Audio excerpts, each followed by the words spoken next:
محرم کے مہینے میں کتنے روزے رکھنا چاہیے، روزوں کی نیت کس طرح سے کی جائے گی اور کس ترتیب کے ساتھ کون کون سے دن روزے رکھنا ضروری ہے۔ دیکھیے، رمضان المبارک کا جو مہینہ ہے وہ تو پورا روزوں کے لیے ہی ہے۔ اللہ رب العالمین نے رمضان کے مہینے کو روزوں کے ساتھ مختص فرمایا ہے کہ سال میں ایک مہینے کے روزے رکھنا ہر مسلمان پر، ہر بالغ انسان پر، مرد و عورت پر، عاقل پر، بالغ پر رمضان کے روزے رکھنا فرض ہے۔ رمضان کے علاوہ جتنے بھی روزے ہیں، کسی بھی مہینے کے روزے ہوں، یا وہ محرم کے ہوں، یا شوال کے 6 روزے ہوں، یا شعبان کے مہینے کے روزے ہوں، یہ جتنے بھی روزے ہیں نا، یہ پھر نفل ہیں، نوافل میں سے آتے ہیں۔ نفل کا مطلب یہ ہے کہ رکھنا فرض نہیں ہے، آپ رکھ لیں تو بڑی اچھی بات ہے، بہت زیادہ ثواب ہے، نہیں رکھ رہے ہیں تو اس پہ پکڑ نہیں ہے، گناہ نہیں ہے۔ ایسا نہیں کہ اگر کسی نے روزہ نہیں رکھا تو وہ گناہ گار ہو گیا۔ بہرحال ان روزوں کی فضیلت بہت بڑی ہے، اور یہ محرم کا جو مہینہ ہے نا، یہ حرمت والے مہینوں میں سے ہے۔ یہ محرم کے مہینے کی بڑی فضیلت آئی ہے، اس میں بہت بڑے بڑے کام ہوئے ہیں، اور خصوصاً جو آج تک یاد کیا جاتا ہے اور قیامت تک یاد کیا جائے گا، وہ حضرت امام حسین علی مقام علیہ السلام کا کربلا میں شہید ہو جانا ہے۔ تو بہت سارے لوگ رمضان میں روزے رکھتے ہیں، اس کی حدیث میں بھی بڑی فضیلت آئی ہے۔ حدیث میں فضیلت اس وجہ سے آئی ہے کیونکہ رمضان کی 10 تاریخ کو بڑے بڑے کام انجام ہوئے۔ میں انشاءاللہ ان کو بھی کسی وقت تفصیل میں آپ لوگوں کو سمجھاؤں گا، لیکن آج خصوصاً میرا جو ٹاپک ہے وہ روزے کی نیت اور روزہ رکھنے کا طریقہ، اور کتنے روزے رکھنا چاہیے محرم میں، کیا طریقہ ٹھیک ہے، وہی میں آپ لوگوں کو بتا دیتا ہوں۔ دیکھیے، رمضان کے علاوہ جو بھی روزے ہیں نفلی ہیں، آپ جتنے روزے جب بھی چاہیں جیسے چاہیں رکھ سکتے ہیں، سوائے چند ایام کے روزے، چند دنوں میں روزے رکھنا حرام ہے، جیسے عید کے دن یا بقرعید کے دن، ٹھیک ہے، تو چند ایام ایسے ہیں جن میں روزے رکھنا حرام ہے۔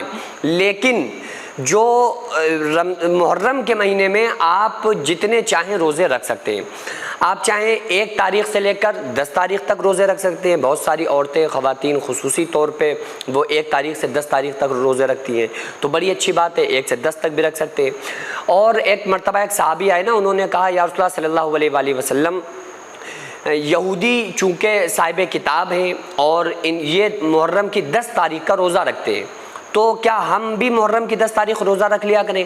آقا علیہ السلام نے ارشاد فرمایا رکھ لیا کرو۔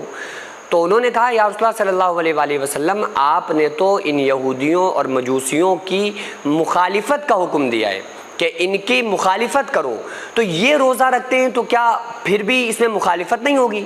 تو آقا علیہ السلام نے ارشاد فرمایا تو پھر تم 2 روزے رکھا کرو، 9-10 رکھو یا 10-11 رکھو، یعنی مخالفت اچھے کام میں بھی ایک ایسے شخص کی جس انسان کا اسلام سے تعلق نہیں ہے، اس انسان کی مخالفت اچھے کام میں بھی آقا علیہ السلام نے ضروری بتلائی کہ کہیں ایسا نہ ہو کہ مطابقت ہو پائے۔ تو اس لیے 9-10 کو بھی آپ روزہ رکھ سکتے ہیں، اور 10 اور 11 کو بھی آپ روزہ رکھ سکتے ہیں۔ تو بہرحال 2 روزے ضرور رکھیں۔ اس کے علاوہ نیت کیسے کرنا ہے؟ نیت جو ہے وہ دل کے ارادے کا نام ہے۔ آپ نے دل میں جو ارادہ کیا بس وہی نیت ہو گئی۔ آپ نے دل میں ارادہ کر لیا کہ ہمیں روزہ رکھنا ہے، نیت ہو گئی۔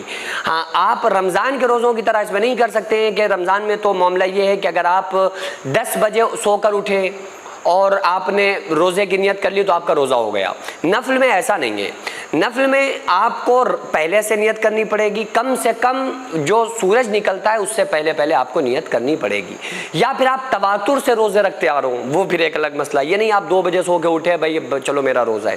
رمضان میں تو یہ ہوتا ہے کہ روزے فرض ہیں، رکھنے ہی ہیں، تو انسان اگر لیٹ بھی اٹھ رہا ہے تو اس کی نیت کر لے۔